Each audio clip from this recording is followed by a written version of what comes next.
Kasus tewasnya Anes Wulandari hingga kini masih dilakukan penyelidikan.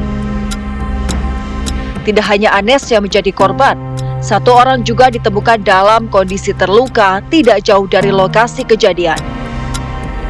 Dari hasil pemeriksaan saksi, sosok pria kritis yang awalnya diduga korban ternyata adalah Heru Purwanto, suami siri Anes. Setelah dilakukan pengolahan TKP, kemudian dilakukan interogasi terhadap seorang laki-laki tersebut yang masih bisa diajak komunikasi pada saat itu, bahwa benar dia adalah pelaku dari penusukan terhadap seorang wanita tersebut. Adapun hubungan status antara kedua adalah hubungan dari suami istri, tapi menikah siri. Sebelum peristiwa berdarah terjadi, Heru mengajak korban bertemu dan sempat menemui korban di rumah orang tuanya. Tak lama kemudian, korban berteriak minta tolong. Lantas Heru yang panik pergi melarikan diri, meninggalkan Anes yang tak lagi berdaya.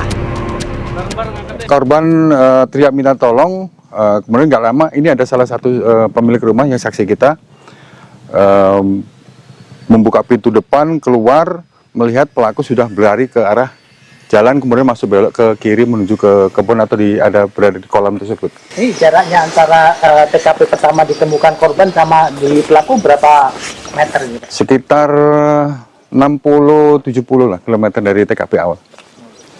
Ini untuk penemuan pelaku, posisinya sudah tergeletak di ujung dekat pohon pisang ini, dengan posisi terkungkup.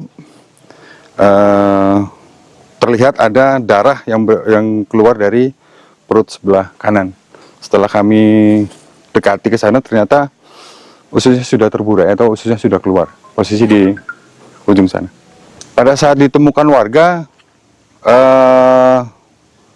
kondisi masih sadar, tapi tidak bisa bergerak lagi karena menahan sakit, karena posisi sudah luka di perutnya.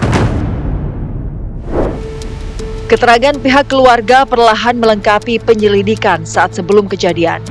Terungkap bahwa malam itu sempat terjadi konflik rumah tangga di antara keduanya. Perselisihan yang semula hanya terdengar sebagai cekcok mulut, berujung pada hilangnya satu nyawa. Ya tetangga, karena dia teriak-teriak, minta tolong. Tetangga keluar. Terus yang nyaksiin adiknya si Anes itu.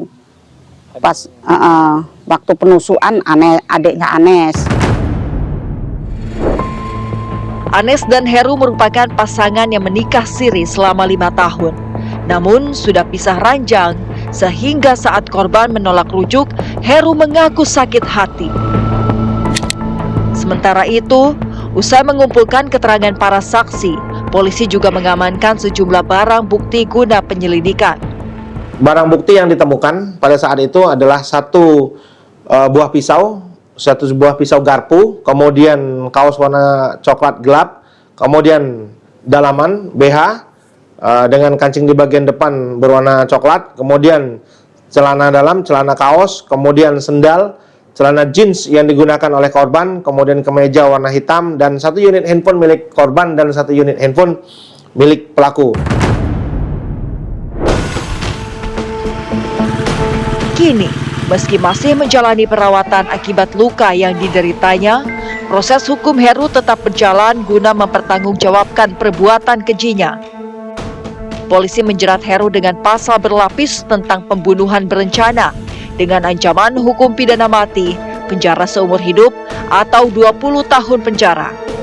Pasal yang akan kita terapkan pada tersangka Heru Purwanto itu kita kenakan pembunuhan berencana yang masuk dalam pasal 459, bahwa setiap orang dengan rencana terlebih dahulu merampas nyawa orang lain dipidana karena pembunuhan berencana dengan pidana mati atau pidana penjara seumur hidup atau pidana paling lama 20 tahun dan atau penganiayaan berat sebagaimana dimaksud dalam pasal 469 KUHP, yaitu isinya bagi setiap orang yang sengaja melukai berat orang lain dengan ancaman pidana penjara paling lama 8 tahun hingga 10 tahun jika korban meninggal dunia.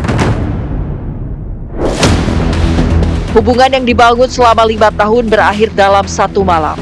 Permintaan rujuk yang berakhir penolakan berubah menjadi tragedi yang merenggut nyawa Anes Wulandari.